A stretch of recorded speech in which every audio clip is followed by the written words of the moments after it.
Vamos ler esse é o texto da primeira carta de João, capítulo 5, de 13 a 21, que é a última mensagem nessa série. Se Deus permitir, nós estaremos iniciando na próxima vez uma série em Êxodo, aliás, dando continuidade a uma série de Êxodo que foi começada no Brasil, e nós vamos dar continuação aqui, se Deus permitir. 1 de João 5, de 13 em diante. Estas coisas vos escrevi a fim de saberdes que tendes a vida eterna, a vós outros que credes em o nome do Filho de Deus. E esta é a confiança que temos para com Ele, que se pedirmos alguma coisa segundo a sua vontade, Ele nos ouve. E se sabemos que Ele nos ouve quanto ao que lhe pedimos, estamos certos que obtemos os pedidos que lhe temos feito. Se alguém vir seu irmão cometer pecado não para a morte, pedirá, e Deus lhe dará vida aos que não pecam para a morte. Há pecado para a morte, e por esse eu não digo que rogue. Toda injustiça é pecado, e há pecado não para a morte. Sabemos que todo aquele que é nascido de Deus não vive em pecado. Antes, aquele que nasceu de Deus o guarda, e o maligno não lhe toca. Sabemos que somos de Deus e que o mundo inteiro jaz no maligno. Também sabemos que o Filho de Deus é vindo e nos tem dado entendimento para reconhecermos o verdadeiro. E estamos no verdadeiro em seu Filho Jesus Cristo. Esse é o verdadeiro Deus e a vida eterna. Filhinhos, guardai-vos dos ídolos. Pai, estamos diante da Tua palavra. Nós pedimos que a exposição dela traga entendimento, consolo, orientação, instrução, correção, tudo de acordo com a necessidade de cada um de nós aqui nessa manhã. Em nome do Senhor Jesus. Amém. Irmãos, na mensagem anterior nós vimos que o apóstolo João apresenta 3 critérios para que nós possamos discernir o verdadeiro cristão. Primeiro, a crença em Cristo, que Ele é o Filho de Deus, que Ele veio em carne. Segundo, o amor ao próximo, que se traduz em boas obras e ajuda material. E terceiro, obediência aos mandamentos de Deus, que significa uma vida em retidão. Esses 3 critérios, o critério doutrinário, moral e social, eles estão interligados, eles só valem se estiverem juntos. O que identifica o crente é a presença dessas 3 marcas nele. Ter uma apenas não garante absolutamente nada, mas precisamos das 3 marcas para ter essa segurança de que realmente pertencemos a Deus. João também mencionou o tríplice testemunho que Deus dá a respeito de Jesus, a água, o sangue e o Espírito. E ele enfatizou a importância do testemunho de Deus, indicando que a fé em Cristo é crucial para que alguém tenha a vida eterna. João exorta, nós vimos isso na mensagem anterior, os leitores a rejeitarem as heresias daqueles pregadores itinerantes que estavam chegando na igreja e trazendo uma outra doutrina. Exorta-os a serem maduros na fé, amarem ao próximo e servir a Deus com sinceridade. E, por fim, ele esclarece que a verdadeira vida eterna está em Jesus. E foi onde nós deixamos o texto. Na mensagem de hoje nós veremos as orientações finais que João traz e que, na verdade, são um resumo de tudo que ele ensinou até agora. Vamos começar com essas orientações. São pelo menos 4, deixe-me contar, 1, 2, 3, 4, 5 orientações que João coloca aqui no final da sua carta. A primeira delas é: João diz aos seus leitores, nós temos a vida eterna. Veja o verso 13. Estas coisas vos escrevi, a fim de saberdes que tendes a vida eterna, a vós outros que crede em o nome do Filho de Deus. Crer no nome do Filho de Deus é a mesma coisa de crer no Filho de Deus. Não tem distinção nenhuma. Aqui nós temos muito claramente João dizendo o motivo pelo qual ele escreveu essa carta. Ele escreveu essa carta para assegurar os crentes das províncias do Império Romano, a quem essa carta foi destinada, de que eles tinham a vida eterna. Não é que teriam, mas que eles no presente já tinham a vida eterna. Escrevi essa carta para que vocês saibam disso, que vocês têm a vida eterna. João faz isso porque a pregação daqueles falsos profetas podia ter incutido alguma dúvida. Geralmente, todo falso profeta, ele ensina salvação por obras. Salvação por obras não traz segurança a ninguém, porque se a minha salvação depende das obras que eu pratico, eu nunca posso ter certeza de que eu serei salvo, porque nunca saberei quando terei praticado obras suficientes que possam agradar a Deus e garantir a vida eterna. Em compensação, a justiça de Deus pela fé, ela garante, promete e traz certeza de vida eterna, porque quem me salva é Deus. Não sou eu que me salvo pelas minhas obras, pelo meu merecimento, pela minha moralidade, pela minha retidão, mas é Deus que me salva, Deus que me guarda. Por isso, João escreve essa carta e diz aos seus leitores: eu escrevo para que vocês tenham certeza de que vocês têm a vida eterna. Ela é dada por Deus, é um dom de Deus e vocês podem ter certeza disso. É claro, é preciso lembrar aqui que isso aqui é dito para os que creem no nome do Senhor Jesus. Se você é um desses que creem no nome do Senhor Jesus, ou creem que Jesus é o Filho de Deus, que veio a esse mundo para ser o nosso Redentor, então você pode ter certeza que você tem a vida eterna. E essa segurança nós podemos ter com base na palavra de Deus. Na verdade, não é só João escrevendo essa carta que nos fala da certeza da salvação. O próprio Jesus, ele falou isso: quem crê em mim tem a vida eterna. Lá no Evangelho de João, capítulo 3, verso 16, Deus amou o mundo de tal maneira que deu seu Filho unigênito para que todo aquele que nele crê tenha a vida eterna. Então, nós podemos ter essa certeza. É isso que João está dizendo aqui. Se você crê no nome do Filho de Deus, você tem a vida eterna. Isso aqui está em oposição ao ensino dos falsos mestres. Esses falsos mestres diziam que eles tinham um conhecimento secreto que Jesus não tinha dado aos apóstolos, mas que tinha reservado para eles, os mestres chamados de gnósticos. Aliás, o nome gnóstico vem da palavra grega gnose, que significa conhecimento. Então, esses mestres diziam que tinham um conhecimento que salva. Pensando na ilustração para as crianças, eles tinham a senha para poder, só eles sabiam a senha para entrar no reino de Deus. E João diz: se você crê que Jesus é o Filho de Deus e essa pregação é pública, você tem a vida eterna.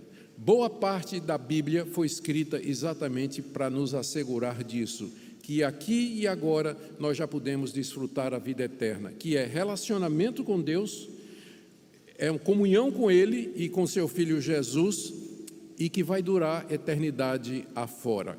Vida eterna não é alguma coisa que está reservada para depois da nossa morte e no fim dos tempos, mas vida eterna é alguma coisa que você desfruta aqui, começa aqui, e que consiste nisso: entrar na presença de Deus e desfrutar dos tesouros espirituais que Ele tem guardado para nós mediante Jesus. Segunda instrução, orientação que João dá aos seus leitores no final da carta, é que se nós temos certeza de que somos de Deus e que Deus nos deu a vida eterna, nós podemos ter certeza de que Ele vai atender às nossas orações, porque quem dá o maior, dá o menor. Se Deus já nos deu a vida eterna e Ele quer que nós tenhamos certeza disso, Ele quer também que nós tenhamos certeza de que Ele ouve as nossas orações e que atende às nossas orações, como Ele diz aqui no verso 14 e 15. Esta é a confiança que temos para com Ele, que se pedirmos alguma coisa segundo a sua vontade, Ele nos ouve. E se sabemos que Ele nos ouve quanto ao que lhe pedimos, estamos certos de que obtemos os pedidos que temos feito. Se eu tenho certeza que tenho uma vida eterna, eu posso ter certeza que o Deus que me deu essa vida, Ele dará também o que eu preciso. E isso traz confiança na oração. Muitos crentes não confiam, eles não oram, porque eles não têm certeza de que serão ouvidos. Eles não têm segurança de que Deus vai aceitá-los. E por que é que eles não têm? Porque eles não têm certeza da vida eterna.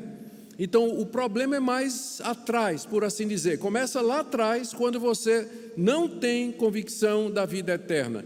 E aí você se aproxima de Deus na dúvida porque o seu relacionamento com Ele não está claro, você não está seguro de que você é de Deus, que Deus ama você, que Deus perdoou você e que Deus chamou você. Mas se você tem certeza disso, você tem confiança em oração. Você pode chegar na presença de Deus e olha o que é que João diz aqui. Nós temos certeza de que Ele nos ouve. Ouvir aqui é ouvir favoravelmente. É claro que João aqui coloca uma condição. Se nós pedirmos alguma coisa de acordo com a vontade de Deus. Isso pode ser interpretado de duas maneiras. Com relação ao conteúdo, eu pedir alguma coisa que eu sei que é a vontade de Deus, por exemplo, Deus não me deixa pecar, Deus santifica a minha vida, Deus abençoa meus filhos para que eles sigam o caminho do Senhor. Tudo isso a Bíblia diz que é a vontade de Deus. Você pode orar por isso, tendo segurança de que Deus vai lhe atender, porque você está pedindo alguma coisa que Deus já disse, você pode. Por isso que eu gosto de orar o Pai Nosso. Quando eu estou lendo minha Bíblia e chega o momento da devoção, eu uso o Pai Nosso, porque é maravilhoso. Eu posso dizer para Deus assim: Deus, me dá o pão de cada dia, e ter certeza de que Ele vai fazer isso. Por quê?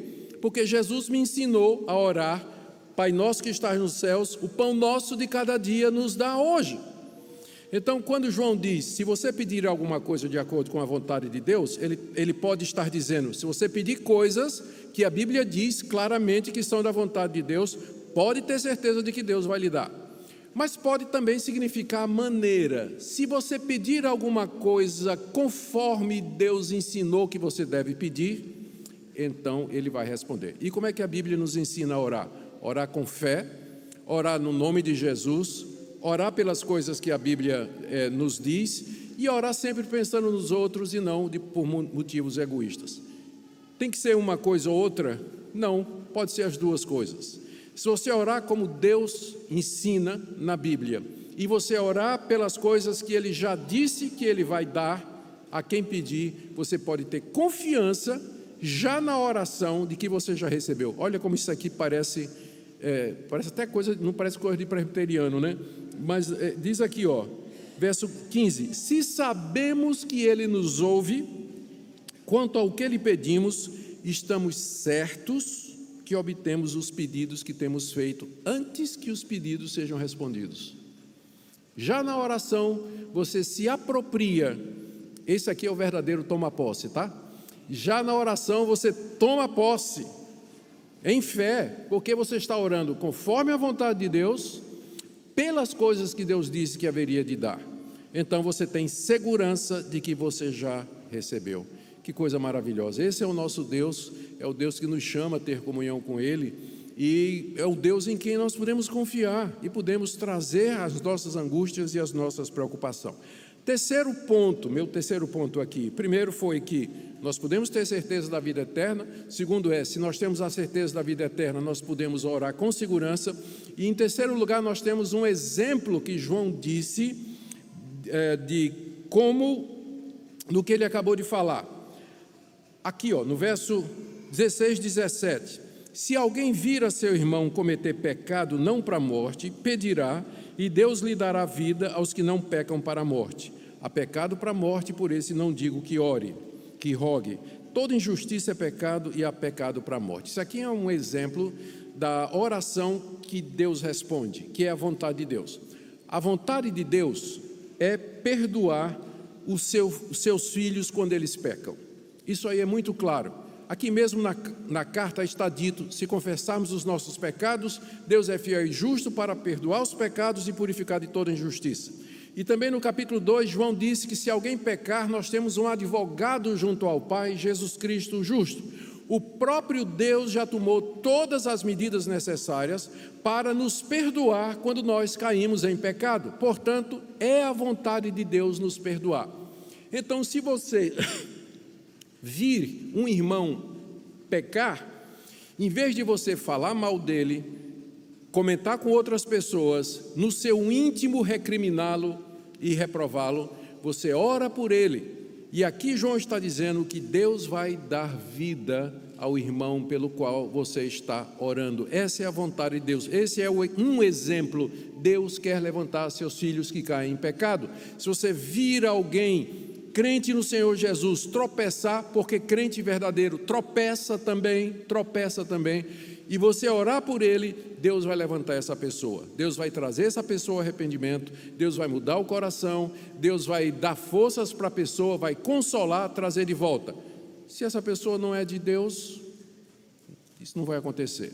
Mas a vontade de Deus é que você ore pelo irmão que caiu. Aí ele diz, mas tem uma exceção, é se a pessoa pecou para a morte.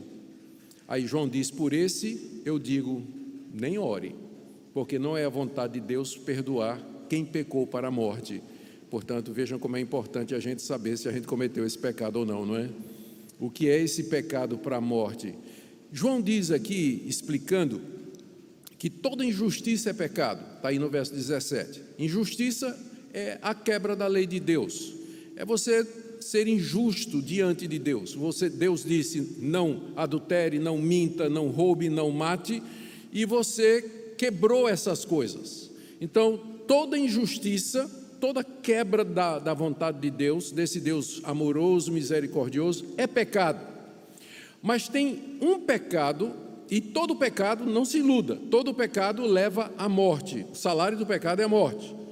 Mas se você orar pelo irmão, Deus dá vida.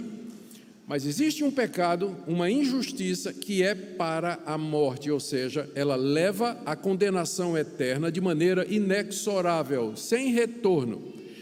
Pelo contexto da carta, nós podemos fazer algumas afirmações. Primeiro, crente verdadeiro nunca vai cometer esse pecado. Ele nunca vai, porque isso vai contra o que o próprio João ensina aqui a respeito da certeza da salvação.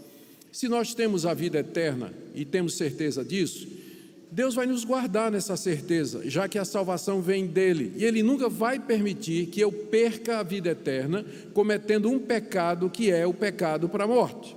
Essa é a primeira coisa. Segunda coisa, esse pecado para a morte, ele não é um pecado trivial, comum, rotineiro, habitual, mas ele é uma decisão irrevogável de alguém que vira as costas para Deus. No contexto da carta, é o pecado da apostasia. Seria alguém dos leitores de João que, ouvindo a pregação dos mestres de que Jesus não é o Filho de Deus, que Jesus não era verdadeiramente Deus, nem verdadeiro homem, essa pessoa que um dia frequentou a igreja, foi batizado em nome de Jesus, participou da ceia do Senhor, cantou aqui junto com vocês, essa pessoa abandona a doutrina apostólica, aquela que dá acesso à vida eterna, que Jesus é o Filho de Deus, e essa pessoa segue o ensino dos falsos mestres. Ele começa a dizer, Jesus não é Deus, Jesus não é verdadeiro homem, Jesus não morreu para me salvar, eu tenho que me salvar por mim mesmo. Então a gente chama isso de apostasia. Quando uma pessoa chega nesse ponto de ter frequentado a igreja, ter do conhecimento de Deus, e ela vira as costas para tudo isso, para seguir um falso ensino, ela abraça a mentira, então é sinal de que aquela pessoa cometeu apostasia. Aí João diz, por esse aí você nem ora. Tem um pecado semelhante a esse, que eu creio que é a mesma coisa, que Jesus menciona nos evangelhos. Jesus estava expelindo demônios e isso trouxe um problema para a liderança judaica, porque eles não criam que Jesus era o Filho de Deus e não criam que Jesus era de Deus. Para os judeus, Jesus era um falso profeta. Mas como é que um falso profeta pode abrir os olhos de um cego, levantar aleijados, curar doentes, ressuscitar mortos e expelir demônios? E aí eles vieram com uma solução, é que ele está possuído por um demônio.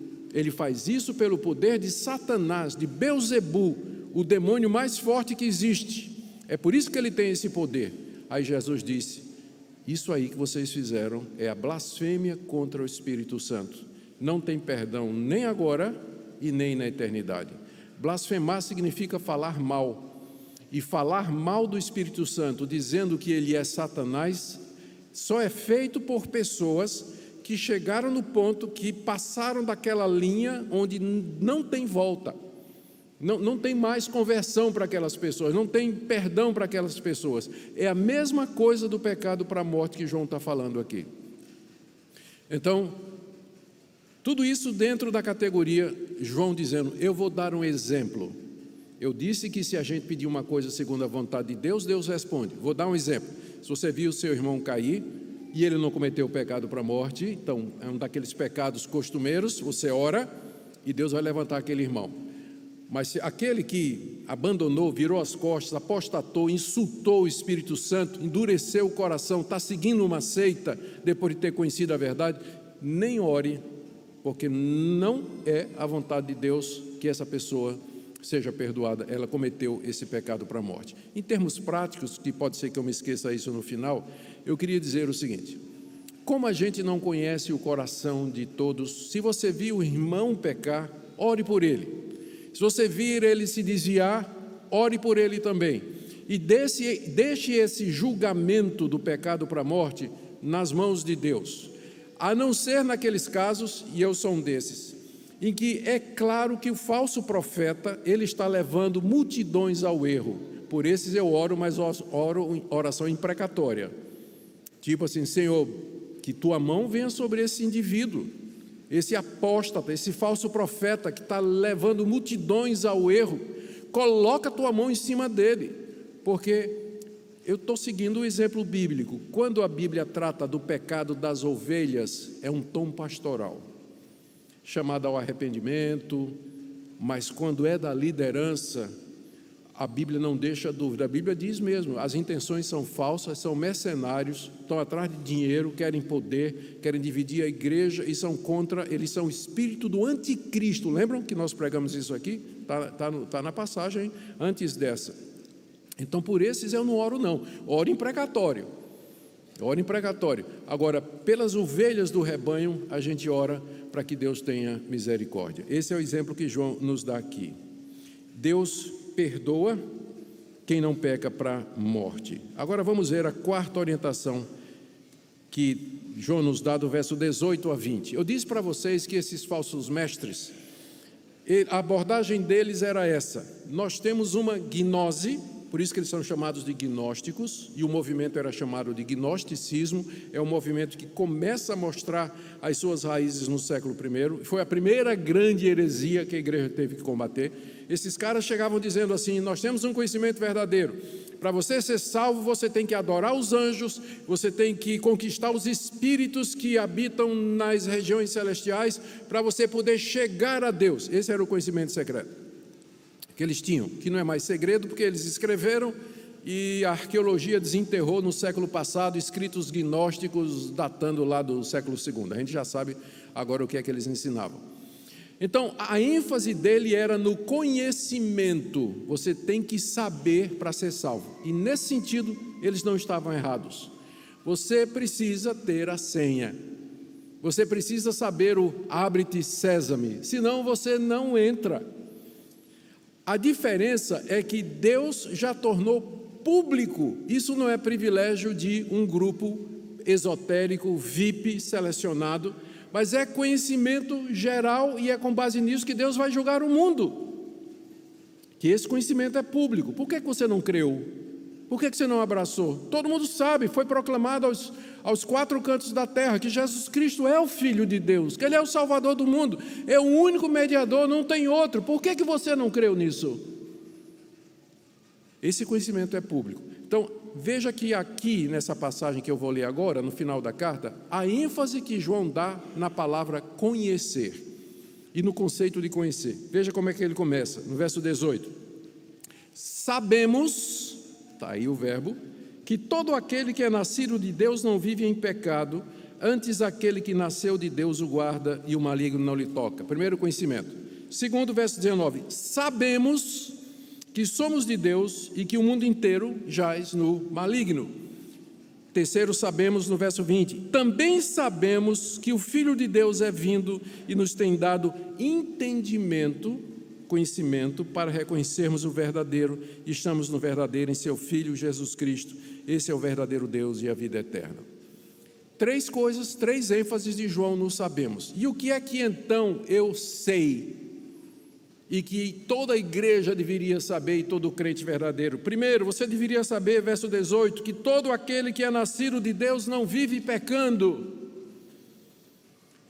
Muitas pessoas perguntam: como é que eu sei que eu sou de Deus? Como é que eu sei que eu sou crente? Como é que eu sei que eu sou eleito? Primeiro, saiba que todo aquele que é nascido de Deus, que foi regenerado, nasceu de novo, teve um novo nascimento, ele não vive pecando.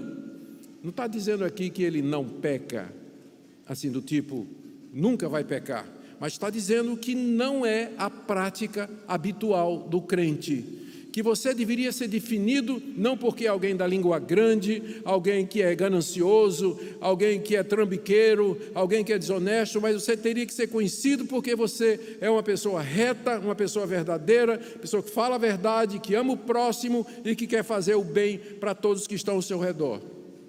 Sabemos, e esse é um conhecimento público, que todo aquele que é nascido de Deus não vive na prática do pecado. Por quê? Pastor, mas como é isso? Não vive na prática do pecado? João explica. Por quê?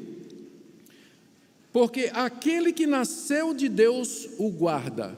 A quem ele se refere aqui? Quem é que nasceu de Deus no contexto da carta? Jesus, o Filho de Deus.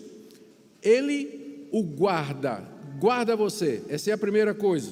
Segundo, o maligno não lhe toca, por isso que você não vive na prática do pecado. Cristo lhe guarda e o maligno não toca em você. Quando diz que o maligno não toca, não está dizendo que você não vai ser tentado, que você não vai ser fortemente tentado, a gente chama isso de opressão, que você vai ser, que o diabo vai tornar sua vida um inferno, literalmente, figuradamente falando.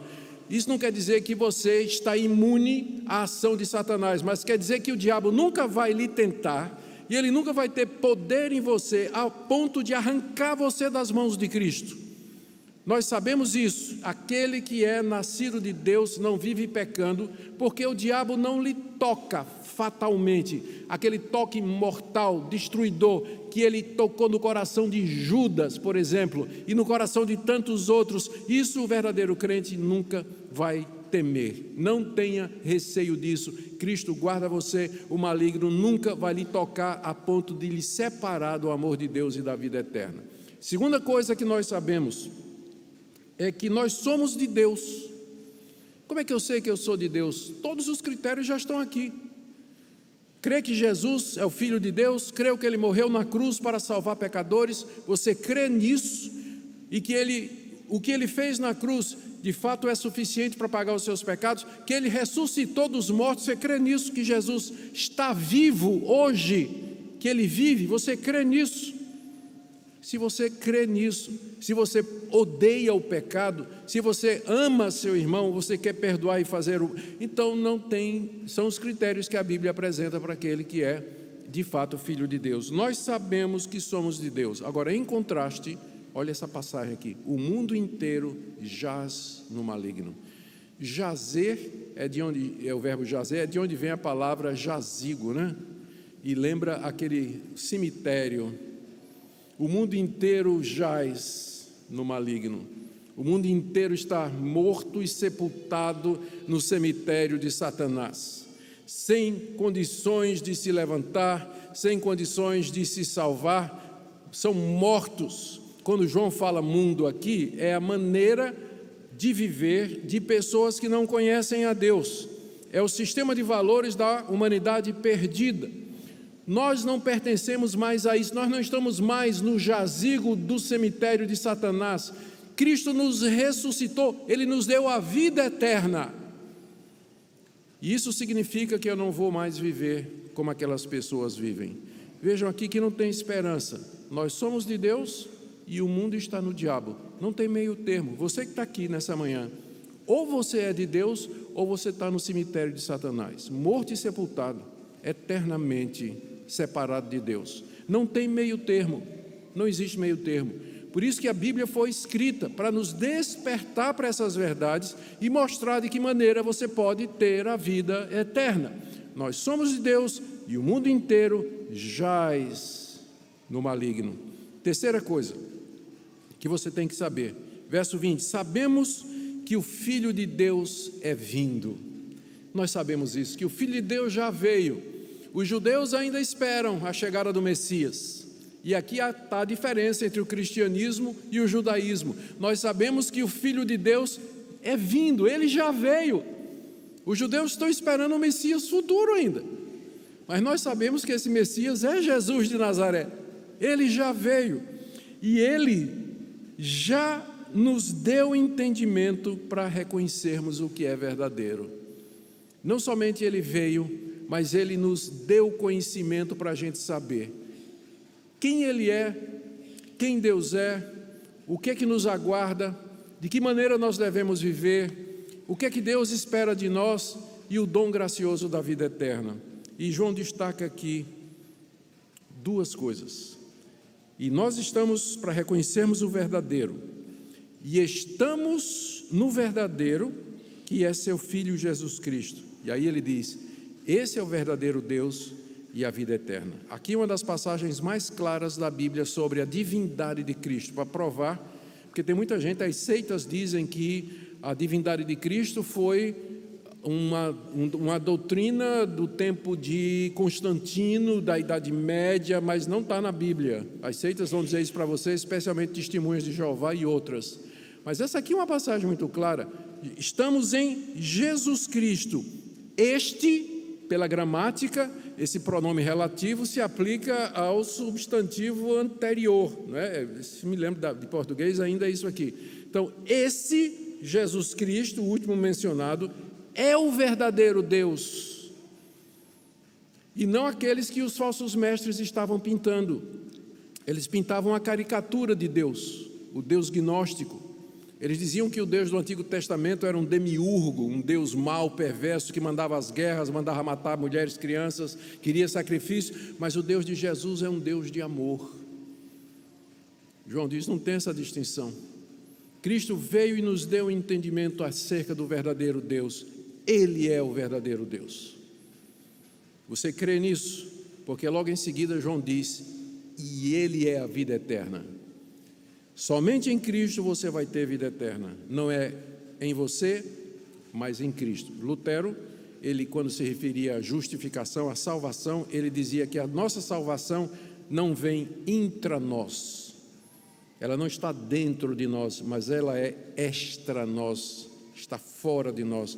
Precisamos de quem nos salve. E quem nos salva é Jesus Cristo, Ele é o verdadeiro Deus e Ele é a vida eterna. Amém? 3 coisas públicas que você tem que saber. Evangelho não é algo fechado para uma elite, como às vezes algumas igrejas. Você tem mestres aí, líderes de igrejas que dizem que recebem revelações da parte de Deus. E quando eles falam dessas revelações, as pessoas chegam, mestre, eu nunca vi isso na Bíblia. Nunca vi porque não está na Bíblia, né? Eles dizem que recebem de Deus esse conhecimento, só eles têm coisas inéditas, né? Revelações para... Foi assim que surgiu a doutrina do arrebatamento secreto antes da vinda de Cristo, da grande tribulação. Isso nunca foi ensinado, isso é de 200 anos atrás. Alguém teve essa revelação num encontro profético lá na Europa, e aí começou isso a pegar, pegou ar, né, como a gente diz, e cresceu e se espalhou. E vocês ficariam admirados se soubessem a quantidade de doutrinas que rodam por aí, que foi dada mediante revelação. O que Deus tinha para nos revelar já está aqui. Tudo que você precisa para conhecer a Deus e viver uma vida santa está aqui. Você quer ouvir a voz de Deus? Leia a Bíblia. Você quer ouvir a voz de Deus audivelmente? Leia a Bíblia em voz alta. Está resolvido o problema, você vai ouvir a Deus. Ele termina com uma orientação que parece não fazer nenhum sentido. O que é que ele diz aí no verso 20, 21? Filhinhos, guardai-vos dos ídolos. Qual a conexão disso, de idolatria, com tudo o que nós ouvimos? Existem algumas possibilidades. Primeiro, João termina a carta dizendo, filhinhos, guardem-se dos ídolos, não sigam o que esses falsos mestres estão ensinando, porque eles diziam que o pecado era irrelevante. E o pecado mais comum daquela época entre os pagãos era frequentar os templos pagãos, onde tinha sacrifícios para os deuses e envolvimento com as prostitutas cultuais, as sacerdotisas. Então, filhinhos, guardem-se de praticar idolatria, não vão para esses templos pagãos, onde esses homens ensinam a prática da imoralidade. Pode ser isso. Ou, tem uma outra interpretação que eu acho que é a melhor. quando ele diz, o que é um ídolo? O ídolo é uma tentativa de representar Deus, portanto é uma imitação, não é o Deus verdadeiro. O ídolo não é o Deus, ele representa aquilo que as pessoas pensam que é Deus. O problema é que o ídolo é uma imitação. O Deus que os falsos mestres estavam pregando não era o verdadeiro Deus. João acabou de dizer que o verdadeiro Deus é Jesus Cristo. Então o que eles estavam ensinando era um ídolo, era uma imitação de Deus, era um Deus incompleto, era um Deus imperfeito que foi criado segundo o entendimento deles. O verdadeiro Deus é o Senhor Jesus, nele habita plenamente a divindade, ele é a imagem do Deus invisível, a Bíblia está cheia de referências a esse respeito, ele é o verdadeiro Deus. Toda doutrina que pinta um Deus diferente, ou um Cristo diferente, é idolatria. Quando ele diz, guardai-vos dos ídolos, ele está dizendo, fujam desse Deus falso, ensinado por esses falsos mestres.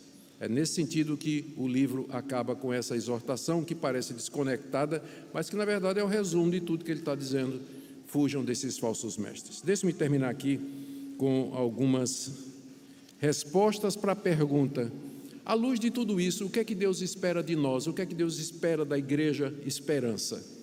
O que é que Deus aguarda que tipo de reação nós devemos ter diante do que nós ouvimos? Primeiro, que nós cuidemos para que nunca abandonemos a fé em Cristo conforme a doutrina dos apóstolos.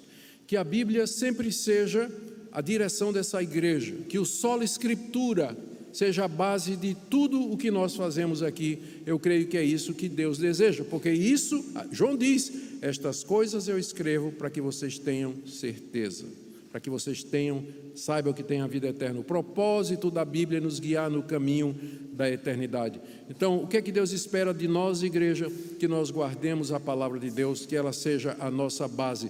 Nada de revelação, de sonho, adivinhação, profetada, não venha com isso. Nós nos guiamos pela palavra de Deus. Segunda coisa, o que é que Deus espera de nós? Que nós oremos pelo irmão que cai em pecado.